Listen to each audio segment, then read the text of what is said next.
किसान भाइयों नमस्कार, मैं पुनीत सिसोदिया। किसान भाइयों, यदि आप ऑर्गेनिक खेती करते हैं तो आज हम आपके लिए एक बहुत ही ज़बरदस्त प्रोडक्ट के बारे में बताने वाले हैं जो आता है बायो R303 के नाम से।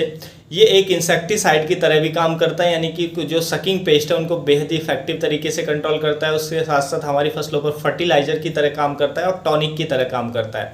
तो आज की इस वीडियो में हम इसके बारे में डिटेल में समझने वाले हैं कि कौन कौन से कीटों को कंट्रोल करता है, इसका हमारी फसलों पर क्या क्या बेनिफिट होता है, कौन सी स्टेज में हमें स्प्रे करना चाहिए, स्प्रे की हमें डोज क्या रखनी है, इसका रेन फास्टनेस रेट क्या है, इसकी पर एकड़ की कीमत क्या है और स्प्रे के बाद इसका असर हमारी फसलों पर कितने समय तक रहता है और इसको स्प्रे करते समय आपको कौन कौन सी सावधानी रखनी चाहिए जिससे इसका रिजल्ट आपको 100% मिले। तो डिटेल में जानकारी लेने वाले हैं। वीडियो लाइक नहीं किया लाइक कर दीजिएगा और चैनल पर यदि आप नए हैं तो सब्सक्राइब करना बिल्कुल मत भूलिएगा। तो चलिए जानते हैं। देखिए, बायो R303 जो प्रोडक्ट होता है ये 100% ऑर्गेनिक होता है। एक ल्यूमिनस प्रजाति के जो प्लांट होते हैं उनके एक्सट्रैक्ट से इसको निकाला गया होता है, तो ये 100% ऑर्गेनिक होता है। तो इसके अंदर देखिए नाइट्रोजन, फास्फोरस, पोटास के साथ साथ जो फैट होता है, प्लांट फैट होता है, वो पाया जाता है और बाकी का इसमें पानी होता है। तो देखिए ये हमारी फसलों पर कुछ जो सकिंग पेस्ट आते हैं, जैसे कि आपको थ्रिप्स हुआ, माइट्स हुए, तो थ्रिप्स और माइट्स को बहुत ही अच्छे से कंट्रोल करता है। उसके साथ साथ हमारी फसलों पर जो लीफ माइनर की समस्या आती है उस पर भी इसका बहुत ही बेटर रिजल्ट है। तो ऑर्गेनिक में आप इसका उपयोग कर सकते हैं थ्रिप्स को कंट्रोल करने के लिए, माइट्स को कंट्रोल करने के लिए और लीफ माइनर को कंट्रोल करने के लिए। उसके साथ साथ ये एफिड को भी कंट्रोल करता है। तो इन सकिंग पेस्ट को ये बहुत ही अच्छे तरीके से कंट्रोल करता है। ये वाइट फ्लाई को भी कंट्रोल करता है। देखिए, यदि आपकी मिर्च की फसल में स्टार्टिंग में वायरस का सिम्टम शो कर रहा है, इनिशियल डेज में यदि आप इसको स्प्रे कर देते हैं तो इनिशियल डेज में उसको ये क्योर करता है, यानी कि लीफ का जो वायरस आता है तो उसको यदि स्टार्टिंग में आप पहचान कर इसका स्प्रे देते हैं तो ये उसको क्योर कर सकता है। तो इसका काफ़ी अच्छा रिजल्ट होता है। इसका हम किसी भी वेजिटेबल क्रॉप पर स्प्रे कर सकते हैं, टमाटर पे, हमारी मिर्च पे या अन्य जितनी भी सब्जी वर्गीय फसलें हैं सब पे स्प्रे कर सकते हैं। इसके स्प्रे के बाद देखिए इसमें न्यूट्रिशन होते हैं, तो न्यूट्रिशन सप्लाई होते हैं।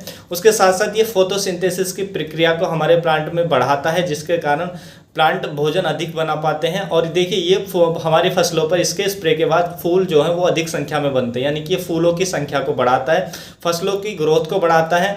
इसके स्प्रे के बाद क्या होता है कि प्लांट जो हमारा पोटास होता है और फास्फोरस होता है उसको सोखने की उसकी क्षमता बढ़ जाती है, यानी कि वो अधिक मात्रा में अपटेक अपने अंदर कर पाता है, जिससे हमारी जो उपज है वो अच्छी रहती है। तो ये इसके बेनिफिट मिलते हैं। तो आप इसको देखिए, जब भी आपकी फसल में कीटों का अटैक हो तो आप स्प्रे कर सकते हैं, या आप फ्लावरिंग स्टेज से जस्ट पहले यदि आप इसका स्प्रे करते हैं तो उससे जो फूलों की संख्या है वो काफ़ी अच्छी होगी आपकी फसल में, जिससे फल भी अधिक संख्या में बनेंगे, तो ये जिससे उत्पादन आपको अच्छा मिलेगा। तो ये इसके बेनिफिट होते हैं। यदि हम इसकी डोज की बात करें कि हमें इसकी कितनी डोज रखनी होती है, तो देखिए पर एकड़ के हिसाब से इसको 250 ml हमें यूज करना होता है, यानी कि 250 ml 1 एकड़ की फसल में पर्याप्त रहती है। यदि हम पर लीटर की बात करें तो 1.5 ml 1.5 ml पर लीटर पानी में मिलाकर हम इसका स्प्रे अपनी फसलों पर कर सकते हैं।